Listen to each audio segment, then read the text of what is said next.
saya sebenarnya mungkin bapak-bapak ibu-ibu sudah banyak dengar beritanya mengenai berbagai macam hal perubahan yang akan terjadi. Jadi saya akan mengambil kesempatan ini mungkin untuk menjelaskan mengapa kebijakan-kebijakan itu diambil. Sebelum itu mungkin saya ingin jelaskan konsep merdeka belajar. Ya. Kenapa merdeka belajar itu penting? Ada hal-hal yang menurut saya setelah berbicara dengan berbagai macam pakar di dalam Indonesia, di luar Indonesia, berbicara pada guru, bicara kepada sekolah, itu jangan lupa ya Bapak, Ibu-ibu, itu 4 kebijakan itu dihasilkan dari ratusan diskusi dengan pakar pendidikan, pakar internasional, guru, kepala sekolah, orang tua, dan lain-lain. Sudah mulai terlihat ada pola. Kemerdekaan belajar itu bukan hanya kebebasan mengajar. Merdeka belajar adalah kemerdekaan berpikir. Dan terutama esensi kemerdekaan berpikir ini harus ada di guru dulu. Tanpa itu terjadi di guru, tidak mungkin itu bisa terjadi di murid. Saya kasih contoh. Banyak sekali kritik mengenai yang USBN, inisiatif USBN, dan kritiknya itu adalah Mas Menteri, guru-guru, dan kepala sekolah banyak yang belum siap, belum punya kompetensi untuk menciptakan penilaiannya sendiri. Saya selalu jawabannya 2. 1, mohon jangan meremehkan guru. Itu tugas yang luar biasa sulitnya. Tapi kedua adalah di kompetensi level apapun, mau itu kompetensi guru yang rendah, kompetensi guru yang tinggi, tanpa ada proses penerjemahan dari kompetensi dasar, dari kurikulum yang udah ada, tanpa guru melalui proses interpretasi, refleksi, dan proses pemikiran secara mandiri, gimana ya saya bisa menilai kompetensi ini, gimana ya saya bisa menerjemahkan kompetensi dasar ini menjadi suatu RPP yang baik. Tanpa proses itu terjadi, tidak akan pernah ada pembelajaran yang terjadi. Itu saya bakal debat sama siapapun. Inilah bedanya administrasi pendidikan dan pembelajaran di dalam kelas. Ini bukan hal yang sama. Administrasi pendidikan adalah suatu proses di mana kita kejar tayang melakukan penyelesaian materi, yang itulah yang sekarang sedang terjadi di berbagai macam tempat di Indonesia. Pembelajaran itu hanya terjadi pada saat kita menerjemahkan secara conscious. Guru itu menerjemahkan, mencari jalannya sendiri, baru keluar lagi kepada murid. Pengertian guru, proses refleksi guru, metakognitif guru, barulah terjadi proses metakognitif dan refleksi murid mahasiswa. Jadinya bagi banyak teman-teman yang mungkin bingung gimana ini guru-guru kita bisa menciptakan penilaiannya sendiri, merumuskan penilaian sendiri. Ini adalah proses yang wajib dilaksanakan semua guru. Welcome to pembelajaran, di mana guru harus berpikir secara mandiri bagaimana caranya. Ya, jadi ini suatu kewajiban dasar, prerequisite daripada setiap guru di Indonesia untuk bisa berpikir secara mandiri bagaimana menerjemahkannya. Mau dia kompetensi rendah, mau dia kompetensi atas.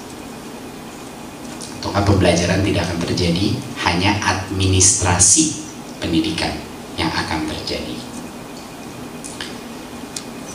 Paradigma merdeka belajar adalah untuk menghormati perubahan yang harus terjadi agar pembelajaran itu mulai terjadi di berbagai macam sekolah. Ada 4 kebijakannya. Yang pertama adalah USBN.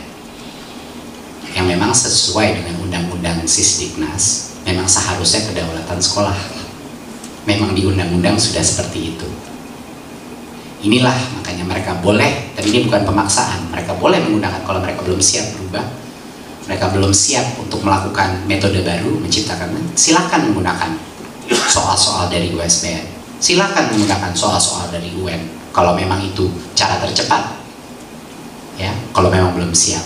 Tapi sudah tidak ada lagi paksaan. Ujian kelulusan ditentukan dan adalah haknya sekolah sesuai undang-undang Sisdiknas. Bagi guru-guru penggerak dan kepala-kepala sekolah penggerak yang sudah lama frustrasi dan kepengen melakukan penilaian yang lebih holistik, penilaian berdasarkan portfolio, penilaian berdasarkan esai, penilaian berdasarkan prestasi, penilaian berdasarkan true kompetensi, itu diperbolehkan sekarang, diperbolehkan, dimerdekakan, ya. Jadi monggo yang mau maju ke depan, bergerak, bertransformasi, silahkan. Yang belum siap juga silahkan, tapi sudah tidak ada paksaan lagi. Barulah guru akan melalui proses pemikiran ini. Gimana ya kita menginterpretasi? Ini adalah Merdeka Belajar kebijakan pertama. Kedua, UN. Pada saat ini karena kepadatan UN dan juga topik yang berdasarkan mata pelajaran, sehingga materi semua silabus itu harus masuk ke dalam UN. Disitulah cara tercepat untuk mendapatkan angka tinggi di UN adalah untuk menghafal. Ini bukan perdebatan. Ini kenyataan yang terjadi di lapangan. Karena banyak sekali stres guru karena penilaian sekolahnya, penilaian dia, dan siswa pun stres dan orang tua stres karena seleksi dia ke tahap berikutnya bergantung kepada angka ini. Padahal itu bukan maksudnya UN. Maksudnya UN adalah penilaian terhadap sistem pendidikan, suatu tolok ukur. Itu juga undang-undang. Itulah memang itu untuk mengevaluasi sekolahnya maupun juga sistem pendidikannya, bukan untuk menentukan prestasi si siswa, karena tidak mungkin prestasi kita ditentukan oleh suatu tes pilihan ganda. Bapak-bapak dan ibu-ibu di ruang ini yang sudah punya organisasinya sendiri, sudah memimpin organisasinya sendiri, kapan terakhir kali bapak-bapak, ibu-ibu memilih pemimpin tim, meng-hire orang, merekrut orang berdasarkan tes pilihan ganda? Mempromosikan orang berdasarkan tes pilihan ganda? Nggak pernah kan? Selalu berdasarkan track record dia, interaksi dia, kompetensi kepemimpinan dia, kemampuan dia integritas dia, dan lain-lain. Holistik penilaiannya. Makanya sesuai dengan undang-undang Sisdiknas, penilaian murid dilakukan oleh hanya satu orang, yaitu siapa? Guru. Karena guru yang paling mengenal itu anak. Ya, oke. Jadi UN itu bukan dihapus, walaupun itu enak sekali headline-nya ya. Wah, biar semua orang ngeklik itu headline-nya, UN dihapus gitu. UN itu bukan dihapus, diganti formatnya, dikembalikan kepada esensi semangat undang-undang Sisdiknas, yaitu mengukur asesmen kompetensi minimum. Asesmen kompetensi minimum. Artinya kenapa minimum? Karena nggak cukup itu untuk mengukur seluruh prestasi siswa, tapi cukup untuk mengetahui sekolah ini sudah di level mana dan perlu ditolong apa tidak. Bukan perlu dihukum atau tidak, perlu ditolong apa tidak ini sekolah. Jadinya makanya topik-topiknya adalah hal-hal yang tidak, sangat sulit untuk dileskan, sangat sulit untuk dihafalkan. Topiknya adalah numerasi dan literasi. Numerasi adalah bukan kemampuan menghitung, tapi kemampuan menggunakan konsep matematika yang tidak terlalu rumit, tapi digunakan, diaplikasikan kepada suatu masalah yang nyata. Literasi bukan kemampuan membaca, tapi kemampuan memahami isi konten dari suatu bacaan dan menganalisa apa itu. Nah, itu makanya isi minimum kompetensi. Bayangkan bapak-bapak, ibu-ibu, bayangkan kalau murid-murid kita itu harus berenang kepada suatu pulau. Saat ini, untuk mengetes kemampuan dia berenang kepada pulau itu, dia ditanya dan dilatih, tahu nggak gaya katak itu seperti apa? Tahu nggak gaya bebas itu seperti apa? Air itu apa? Berenang itu apa?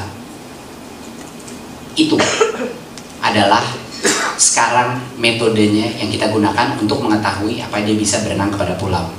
Sedangkan seharusnya yang dites adalah bisa berenang apa enggak, bisa berenang apa tidak. Bedanya kompetensi, mengakses kompetensi adalah perbedaan antara dua hal itu. Kalau asesmen informasi, tahu nggak apa itu berenang, tahu nggak gaya kata, tahu nggak gaya bebas. Kalau kompetensi adalah bisa berenang nggak, langsung diceburin ke dalam laut, dia bisa berenang apa tidak. Nah kenyataannya kalau kita tidak mengubah, bukan tes cuma tahu mengenai berenang, tapi bisa benar-benar berenang. Pada saat anak-anak kita keluar di dunia nyata setelah mereka lulus SMA atau lulus perguruan tinggi, mereka nggak akan bisa berenang karena pada saat itu mereka langsung nyemplung ke laut dunia nyata dan mereka akan tenggelam. Dan itulah yang terjadi sekarang di berbagai macam area di Indonesia. Jadi ini adalah hak sesuai ditentukan undang-undang, hak semua anak mendapatkan pendidikan dengan mutu yang baik. Maksudnya mutu itu adalah kompetensi, kemampuan dia survive dan berproduksi, menjadi produktif di dalam masyarakat. Ketiga, RPP, kayaknya bapak-bapak ibu-ibu semua tahu proses RPP dipersingkat jadi satu halaman. Alasannya kenapa? Karena yang penting itu bukan rincian sedetail apapun administrasi RPP. Yang penting adalah proses itu dilakukan. Malah yang lebih penting lagi, setelah dia selesai menjalankan kelasnya berdasarkan RPP-nya, dia kembali ke RPP itu untuk mengetahui proses refleksi lagi. Ini proses balik. Tercipta nggak objektif saya pada kelas itu? Dan yang terakhir tentunya zonasi. Itu simple, cuman kelonggaran untuk mengakomodir berbagai macam kebutuhan di daerah-daerah tertentu. Ya, itu 4 kebijakan pertama Merdeka Belajar. Apakah itu cukup? Sudah jelas cukup. Sudah jelas tidak cukup. Itu baru step pertama kita untuk mencapai kemerdekaan belajar. Belum ngomongin kompetensi guru, bagaimana meningkatkannya. Belum membicarakan kesejahteraan guru. Belum membicarakan penyederhanaan kurikulum, penyederhanaan kompetensi dasar dan lain-lain. Itu belum kita diskusikan. Ini baru step pertama saja.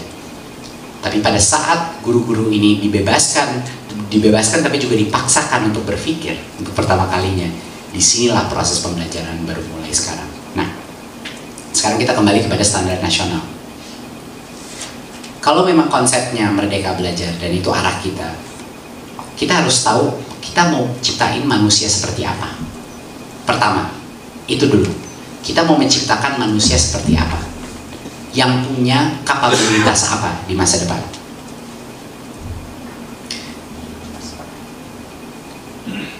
Menurut saya, tantangan masa depan dengan kompleksitas yang sangat tinggi membutuhkan beberapa core kompetensi. Itu adalah kreativitas, kolaborasi, kemampuan bekerja sama, critical thinking, kemampuan memproses informasi secara kritis dan mempertanyakan validitas informasi tersebut, computational logic, itu kemampuan problem solving, memecahkan masalah, compassion, kemampuan berempati, ya. Ini adalah kompetensi-kompetensi yang sangat dibutuhkan di masa depan kita.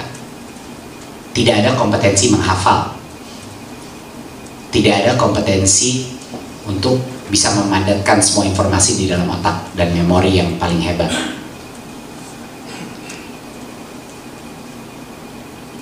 Kompetensi itulah tujuan kita. Oke, sekarang kembali kepada standar nasional, yaitu yang menentukan nanti kurikulum itu seperti apa. Luar biasa pentingnya tugas saya Bapak dan Ibu di sini, luar biasa pentingnya. Yang pertama adalah kita harus menentukan siapa end user daripada kompetensi dasar. Kita harus setuju dulu. Untuk mengetahui itu, kita tahu bahwa kompetensi yang ingin kita ciptakan di setiap jenjang, end usernya siapa? Murid, iya kan? Kompetensinya itu sebenarnya untuk murid. Jadi kita harus pastikan setiap kali kita menulis kompetensi dasar standar nasional, baik itu standar kurikulum maupun standar isi, standar proses, standar prasarana, semua standar itu harus difilter dengan satu pertanyaan. Ini apa gunanya bagi murid di masa depan? Itu dulu. Filter pertama. Ini apa gunanya, apa dampak positifnya bagi murid kita di masa depan. Nah, kalau ternyata jawabannya tidak ada, harus dibuang. Saudara. Kalau jawabannya sangat penting dan berdampak positif, harus dikembangkan, malah ditambah. Dan apa yang mungkin tidak ada di situ harus ditambah. Itu pertama. Kedua, tapi pada saat kita menulis kompetensi dasar, kita harus menanyakan end usernya kompetensi dasar ini siapa, tapi yang menerjemahkan ini menjadi suatu lesson plan, yang menerjemahkan itu adalah guru. Jadi format daripada standar nasional kita yang berhubungan dengan pembelajaran, yaitu kurikulum, standar proses, standar isi, end user utamanya itu adalah guru. Sehingga bagaimana saya sebagai Menteri Pendidikan Kebudayaan akan mengakses kualitas KD-KD dan kompetensi inti itu, KD dan KI itu adalah bagaimana itu dievaluasi oleh guru. Apakah itu sudah baik apa tidak, itu harus bisa divalidasi oleh guru. Guru harus bisa membaca kalimat itu dan langsung 100% jelas apa yang dimaksudkan, sehingga dia bisa menginterpretasinya dalam aktivitas di dalam kelas. Jadi bagaimana saya sebagai menteri akan mengevaluasi kualitas penulisan KD dan KI, seberapa mudah dan seberapa jelas dimengerti oleh guru. Jadinya kalau bapak-bapak, ibu-ibu menulis KD dan KI tanpa melakukan FGD kepada guru-guru, bukan guru-guru di kota, tapi guru-guru di daerah. Dan bagaimana mereka menginterpretasikan itu. Guru-guru di sekolah yang sosioekonominya rendah, waktu mereka membaca itu kalimat, mereka mengerti nggak langsung apa maksudnya kompetensi itu. Itu adalah kriteria yang menurut saya terpenting, harus bisa dimengerti dengan jelas dan tidak usah dijelaskan lagi, hanya dengan kalimat itu, dengan contoh-contoh mungkin dia langsung menangkap kompetensi dasar dan kompetensi inti. Jadinya untuk menutup, yang saya ingin ucapkan adalah betapa pentingnya tugas-tugas Bapak Ibu di PSNP ini, dan betapa pentingnya user-centric mindset dalam ini. Karena kompetensi-kompetensi dasar tersebut yang disebut harus nyambung dengan CC yang saya sebut tadi. Dan kompetensi dasar dan kompetensi inti pun harus difilter dengan apa gunanya ini untuk siswa di masa depan mereka, pada saat mereka harus berenang. Dan yang ketiga adalah yang bisa membaca dan menginterpretasi adalah guru. Jadi apakah kalimat-kalimat itu bisa langsung dimengerti dan langsung diaplikasikan oleh guru yang kompetensinya rendah. Itu adalah 3 filter yang saya meminta kepada Bapak Ibu-Ibu dalam melakukan ini, melakukan revisi ini, melakukan reinterpretasi ini. Yang terakhir adalah harapannya kita bekerja sama-sama dengan kementerian. Ya. 2 organisasi ini harus maju seperti satu badan ke depan. Jadi mohon jangan menunggu sampai sempurna draftnya, mohon langsung sudah melibatkan kita dari awal, karena pastinya banyak sekali stakeholder yang harus dilibatkan untuk mengetahui apakah 3 filter tadi itu berhasil atau tidak. Ya. Terima kasih untuk waktunya. Terima kasih, semoga arahan ini memberikan sedikit penjelasan lebih mendalam mengenai kenapa inisiatif Merdeka Belajar ini begitu penting untuk Indonesia. Wassalamualaikum warahmatullahi wabarakatuh.